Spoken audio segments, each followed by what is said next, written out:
well. There's obviously a lot for us to talk about. I've got to be completely honest with you guys. I have not had chance to even scratch the surface of today. What with finishing off those unseens that we did yesterday. And then, of course, trying to get some sleep, trying to get ready for today means that I am not out the loop, but I am definitely in the process of trying to get everything sorted. So at the moment, I'm just kind of catching up on stuff. I know that AJ Styles and LA Knight fought at WWE Worlds, so there was a brawl, and actually we could probably just have a look at that because I can't see any reason as to why that would be an issue. I have to be very careful with copyright. I have to be very, very careful with these things. I don't want to, obviously, like show anything that's copyrighted and get the stream taken down. So need to be a little bit careful with these things. But this, I think, was fan footage, so it should be okay to show.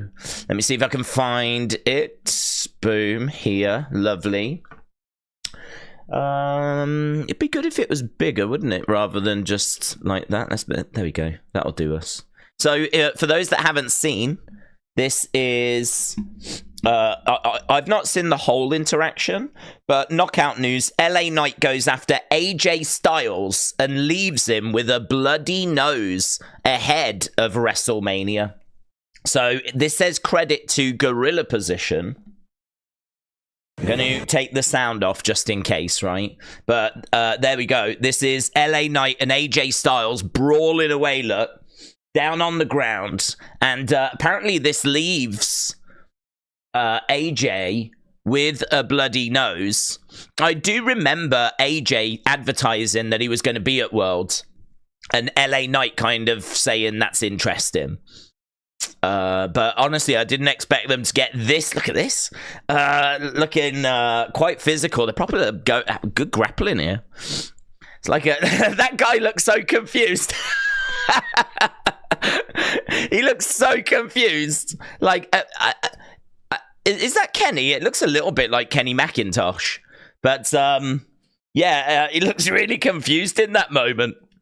Kind of like, is this real? Am I watching something real right now? Am I watching two people actually fighting? But throwing in some shots. He could really go for the ribs there, couldn't he? Guillotine maybe applied at the moment as they get to a standing base. AJ Styles grabbing the leg, looking to pick him up and drive him down. Great work by AJ. Getting into top position right now. Guys, this is better than most MMA fights we watch. Right now, look at that, chest to chest. So, is he in full guard at the moment? But right now... Oh, who's this dude? Who's this boomer that's come over to separate them? What's going on here? So, look, they do separate. I want to see the bloody nose. Oh, yeah. Look at that. Look at that. Let's go. Ah, blood. We've got blood. Yeah, man. Yeah, man. Now, I haven't had a chance to, like, as I said, a lot of this stuff we're going to look at, and we'll keep dipping into it. I haven't had chance to really look and analyze, so I hadn't seen the blood. I'd seen the brawl and the rolling around on the ground, but Kian says, look at the blood, yeah. Can taste it, can't you? I saw, I got tagged in an interview with Triple H, and Triple H came out with a great comment. Really love it. He came out with the comment, he said, look, I would much rather watch a movie where it builds to a single gunshot, and that gunshot means everything, right? Blows your mind. I'd rather build to that than just a whole movie of gunshots, a whole movie of, like, you know, things like that.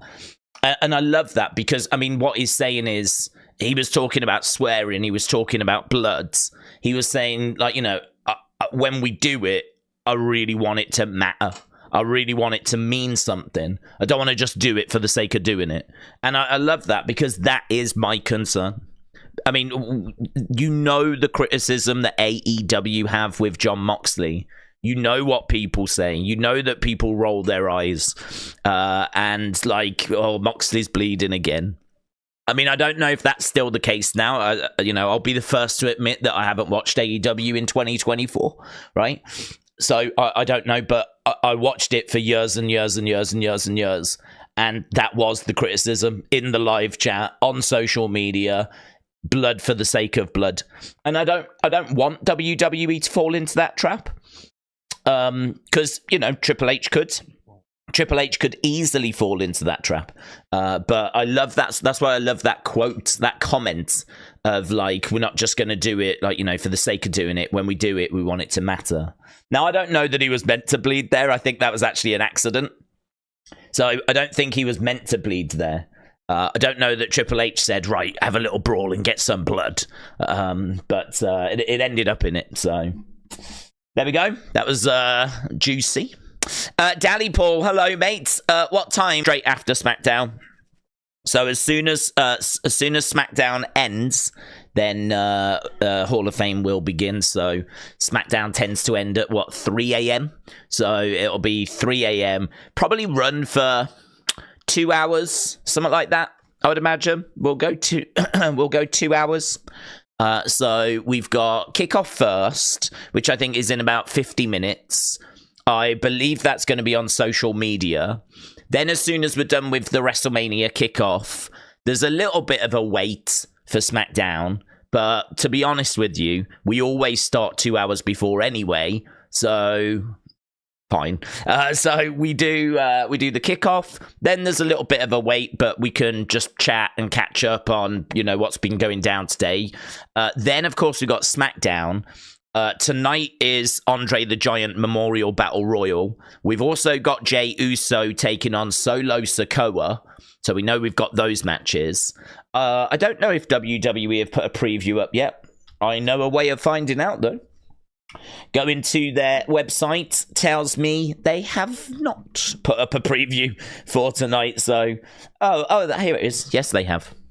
My bad.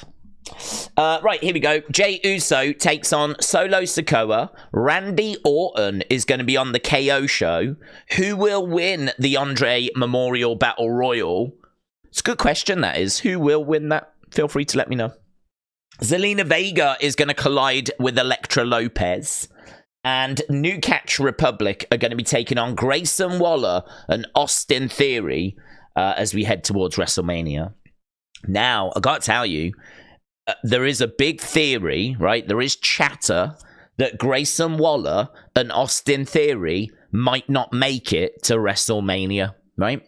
Now, there was a lot of talk around that, and I don't know if you've seen, but they've been calling out and getting involved with this Joey Swole and the Swole Army, right? Now, this guy is some sort of gym guy. He's got 800,000 followers on TikTok, I think it is, or somewhere, right? And so he seems like a fairly big deal. I've not heard of him, as I've said in Unseen, but apparently there was going to be a meeting the other day to decide whether Theory and Grayson were actually going to go to WrestleMania, and that was taking place this week, right? Now, I don't know what the outcome of that meeting was. It might be that they've decided, yes, we'll let them go to WrestleMania, right? So it might be, yeah, that's going to happen. Or it might be that they've decided, no, we're going to take them out. We're going to use them at WrestleMania, but in a different segment, right? It might be that they've decided that they're going to take Grayson and Theory out of the match. They instead are going to use them for a WrestleMania moment. That moment could be a confrontation with Joey Swole or something, right? If this guy is a big deal, it might be that they do that instead. That serves a couple of purposes. It gets Joey Swole onto WrestleMania, right? Which I don't care about. But if he is a big deal, you can understand why they would want to do that. And it also then creates a free spot for maybe a mystery team, to come in. And then, of course, that's going to create a bit more excitement. Who's going to be the mystery team? at WrestleMania. So the only reason that I'm telling you all of this, right? The only reason that you need to know about all of this is don't be shocked if Joey Swole gets involved tonight and actually ends up brawling with Waller and Theory, and they end up getting a bit injured, and, you know, the decision is made that they can't go to WrestleMania and be in the match, right? I still think we would see them, but it might be a case that we actually take them out the match tonight. I'm not saying that's guaranteed. All I'm saying is there was a meeting, and I don't know the outcome of that meeting, and one of the outcomes could be, let's get them out the match. Let's take them out the match. And if you're going to make that decision, you need to do it in a very creative way. And it would definitely feel like this Joey Swole, who both Theory and Grayson Waller have cut video promos on social media this week. Both have responded with a video message. He might get involved. So at the moment, if I'm a betting man and I've got £10 to bet, yeah, big spender, big roller, I'm going to put my money down on they'll be in the match. I'll put my money down on they'll be in the match. But we're keeping eyes on that situation, yeah? We're keeping eyes on it. Well, I am. I'll keep my eyes on it. You just do what you're doing, yeah? I'll let you know. If anything changes, I'll let you know. That's the relationship we've got. You worry about you, and if something happens, I'll let you know, yeah? Thank you. Right, so long as Pretty Deadly get in the match and win the belts, then I'm okay. Well, they are... Joey Swole sounds like a bad man, says Paul. I don't know anything about him. All I know is that there's a Swole army, and I ain't looking to pick a fight with a Swole army, right? An army of Swoles. Imagine a whole army of Swoles. I ain't looking for that heat. So, yeah, if there is any members of the Swole army here, I'm sure he is a bad man, right? I'm sure he's the baddest of all the men. So I just don't know him, right? So I'm keeping an eye on that situation. Right, Days, I hope you are well, said Brady. Brady, hope you're well as well, my friends. Just thought on the tag match, fantasy booking. What if one member of two teams pulls down the SmackDown tag team titles? That could be interesting. Well, that could be interesting because I don't actually know what we would do in that situation. What I'm expecting to happen is I'm expecting one team to grab the Raw belts and then another team to grab the SmackDown belts, and then we end up with two champions, right? That's in my prediction video. We've been talking about that for a while. The two sets of belts end up separating, right? You raise a different point.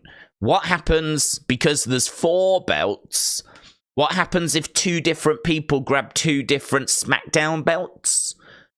The only thing I would say is, I feel like the way that they're going to have them suspended is they'll have all 4 belts above the ring, right? They're going to have all 4 belts. And I reckon that it's going to be hard to have 2 people climb up and both grab a title, right? The way the ladder would have to be positioned, I mean, it's possible, but the way in my mind that I'm thinking is that I could see a ladder being set up in the ring. One person climbs up that way. In front of them are 2 Raw belts, yeah? If the other person climbs up the other side, in front of them are 2 SmackDown belts. You'd probably need to have 2 ladders in order to get 2 people on the same side to grab belts, if you know what I mean. I know that that's really complicated, and I think we're maybe going a bit too complicated. So I think, for me, it's a very interesting question. What happens if 2 people grab the same brand's belts? To be honest, I think that is so messy I just don't think they'd do it. I don't think even WWE have got an answer to that. I could only imagine if that happened. So say if DIY grab one of the SmackDown titles and Awesome Truth grab the other SmackDown title and they both fall down, who are the SmackDown Tag Team Champs? The only thing I could think in that case is that you would do a match on SmackDown to determine who the champions really are. But that is not a very satisfying way to end the match at WrestleMania. So it's a good way of getting people to tune into SmackDown, though. It's actually not the worst idea, because if you think about it, a lot of people will watch WrestleMania, but ideally you want them to tune into Raw and you want them to tune into SmackDown. So if you actually do have a finish like that at WrestleMania, then can you convince people to tune into SmackDown to find out, you know? Oh my God, two people grabbed the SmackDown titles. Who are the champions? And they're both bickering backstage at WrestleMania. Like, you know, I grabbed it first and all this kind of stuff. And then you have like Nick Aldis come in and say, listen, we can sort this. We'll do a match on Friday. Your team against your team. Winners will be the SmackDown Tag Team Champions. So I think that's how it would get resolved, right? That's, if I was on creative, that's how I would resolve it. But to be honest with you, I think what's more likely is one team grabs the SmackDown belts, another team grabs the Raw belts, and then we end up with two champions, right? We don't need a match for that. We just carry on with two champions. Both brands have got tag champs then. Just like how both brands have got women's champs and how both brands have got men's champs, both brands would then have tag champs. So, and that's been rumored for a little while, to be honest, that after Elimination Chamber, they were going to separate the titles. That has been rumored. So I am expecting us to end up with two champions, yeah. But I do like that. That gets the old mind whirling away. Like, what happens if two people grab the Raw titles or two people grab the SmackDown titles? What would we do then? But I think the answer would just be we'd probably just do a match on Raw or SmackDown. I did see a super chat that fired through that was amazingly generous. Amazingly generous. Missy, shout out to you, my friends. I just caught it as it went past, but Missy, thank you so much for the support. It's so appreciated, and actually it gives me just an opportunity to just thank everyone for the support, because this is the weekend, you know. This is the weekend where the channel is opening its arms out and looking for a hug. So like, just not super chats, but just your presence is so appreciated, because it's WrestleMania weekend. There is no bigger weekend for wrestling, and you know I'm not lying about that, right? There is no bigger weekend for wrestling than WrestleMania weekend. This is it. This is Christmas, New Year's. This is everything. So I'm gonna obviously do my best to give you the most information that I can, chuck around the most theories that we can. I'd like to chat to as many people as I can. We're going to be doing reactions to everything. I mean, we're watching the Kickoff show, we're watching SmackDown, we're watching Hall of Fame, we're doing Stand and Deliver, we're doing WrestleMania both nights, we're doing Raw, we're doing the Slammies, we're doing NXT on Tuesday. As well as that, I'm going to try and get unseens out there, and I'm going to try and do opinions, which is the video where I get your thoughts, your opinions about what's gone down, right? We're going to try and do that for both nights of WrestleMania, ideally. Maybe even tonight's SmackDown, if I can find a way of shoehorning it in. The only problem is that obviously we've got to draw a line somewhere, because I think Stand and Deliver, our stream starts at like 5 p.m. tomorrow UK time, which I think is midday Eastern time. So the bottom line is I'm gonna have to get to a certain time where I go, I have to go to bed now. If I don't, I'm not going to have anything to offer for WrestleMania. I'm just going to be like, ugh. So I need to make sure that sleep is kind of prioritized, because I've said before, I literally do this and sleep, and that is it. So, but I have to get that sleep in. If I don't get that sleep in, I am going to be useless, right? And a lot of people think I'm useless anyway, right? Imagine if I was even more useless. So, yeah, no, your support is so appreciated. That, you know, might get easily lost this weekend, because we're going to be talking so much wrestling that I might not just get a chance to say thanks for hanging out, man. I really appreciate it. I really do. So, yeah, Missy, no, it's so appreciated. So, Missy said, for your WrestleMania weekend coffee fund, thank you, my friends. That will go towards that, I promise you. There is going to be plenty of coffee and little keep me going. So it will be going towards that. We appreciate your lack of sleep and life. Hang on, Missy, hang on. That was like a dagger to my heart. Can we just go back a second?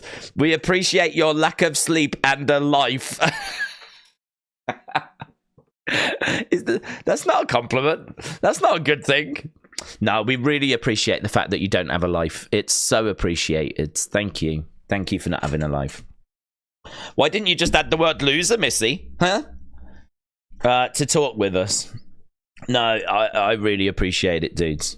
And I'm sure that you meant it in like a nicer way than it came across there. Because it really came across like you're a loser, you don't have a life. That's how it sounded, you know? That's how it came across. But, you know, I'll let you off. But Missy, no, I really appreciate it. Thank you, my friend. I'm only joking, of course. You're joking. Patrick said, days I'm here, WrestleMania weekend, baby. Patrick, I hope you're well, dudes. I don't feel like I've spoke to you in a hot minute. Yeah, it's WrestleMania weekend. It's weird, isn't it? I mean, I sort of feel like I want to be all like, and all that kind of stuff. But in my head, I'm going, slow down. Slow down. It's a marathon. It's not a sprint. We've done this before. We've got the experience. We've done this. Ain't our first WrestleMania weekend. We know how long this thing is, right? We know that this is going to be intense, yeah?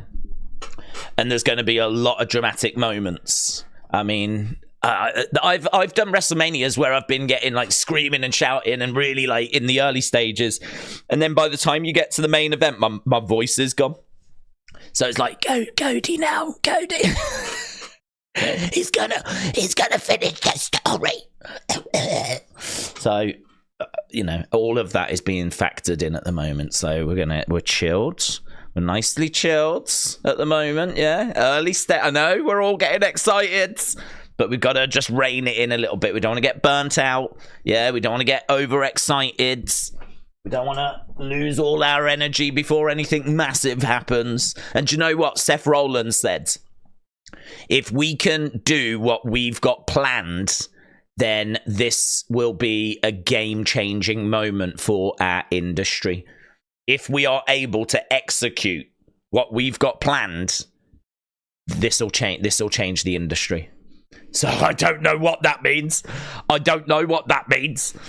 mean, what I do know is that in my mind, my expectation is that Cody finishes his story. I know some of you out there will disagree, and that's absolutely fine. If we've got some Roman fans, that's fine. I mean, this is what makes wrestling great, is people rooting for who they want to win, right? So, I mean, that's fine. Like, if you want Roman and you want The Rock to win, that's absolutely fine. For me personally, I'm looking for Cody to win, right? But I think for Cody to win and for this to be the culmination of everything we've watched over the past few years, you know, I think I've not seen the Avengers, but I know what the premise is. Yeah, I know that there's a lot of superheroes that come together and they battle the evil guy Thanos. Yeah, so I know that it's kind of a culmination. I don't know the ins and the outs of it. I don't know the emotional moments or the detail. I just know that all these people come together to bring down the bad guy, and I feel like that is where we're going. I feel like this is going to be a lot of people that have been cheated by the bloodline coming to Cody's aid to help him finish his story. Now, if it's going to be like that, and it's going to be this big moment where the locker room is going to be helping Cody, the locker room is going to stand united against someone, some family, right? Against the bloodline. You know, Sammy's been cheated, Kevin's been cheated, Jey Uso's been cheated, and also cheated people. Drew McIntyre's been cheated, but I'm not sure we would see him help. But, you know, you can go down a healthy, hearty list of people that the bloodline have cheated. And it does feel like we're building towards that Avengers Endgame sort of finale. Would that be an industry-changing moment? Well, I mean, it would, in the sense of Roman would lose his title and we'd get a new champ in Cody Rhodes. So it certainly would be in that regard. And also, I think it would be one of the big, great WrestleMania moments. There's something very powerful about seeing the locker room unite against something. You know, and we've seen it a few times. But like the locker room uniting and standing up against someone or something. And I think that that would be one of the great WrestleMania moments. So that, in my mind, is where we're heading, what I'm expecting, right? I'm not. If we don't get it, I'm not going to be disappointed. It's an expectation of, again, if I had £10, how does WrestleMania end? That's what I'm putting my money on, right? I'm putting my money on that right now, is that's how WrestleMania 40 ends. And I know I'm not alone on that. I mean, I don't know if you saw that fantastic Ace of Steel clip animation thing.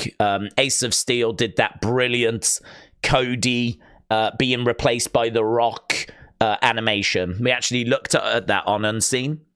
Well, they came out with another one. It's absolutely brilliant. And again, it's all Avengers themed. It's all these people coming together to bring down the evil bloodline.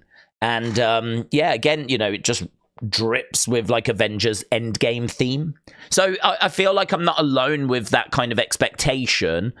I see a lot of comments on social media saying the same thing.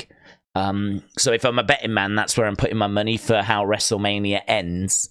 And I think it would be absolutely phenomenal. It'll be one of the greatest moments that we've ever seen in, like, it's one of those, you know, it'll be one of those moments where they play it at future events, you know. I was looking at some footage from WWE Worlds, and as you enter WWE Worlds, they're playing like the heist of the century. They're playing the end of the streak. They're playing you know, I'm sorry, I love you, and like, you know, they're playing all those moments, the classic iconic Hogan Andre stare down. I mean, you know, Cody winning the title and the locker room assisting him, or better to say, leveling the playing field. I don't think he should win because a load of people beat up Roman. They should just come down and deal with The Rock, deal with Solo, deal with Jimmy, deal with Paul Heyman. They should deal with all of those, yeah?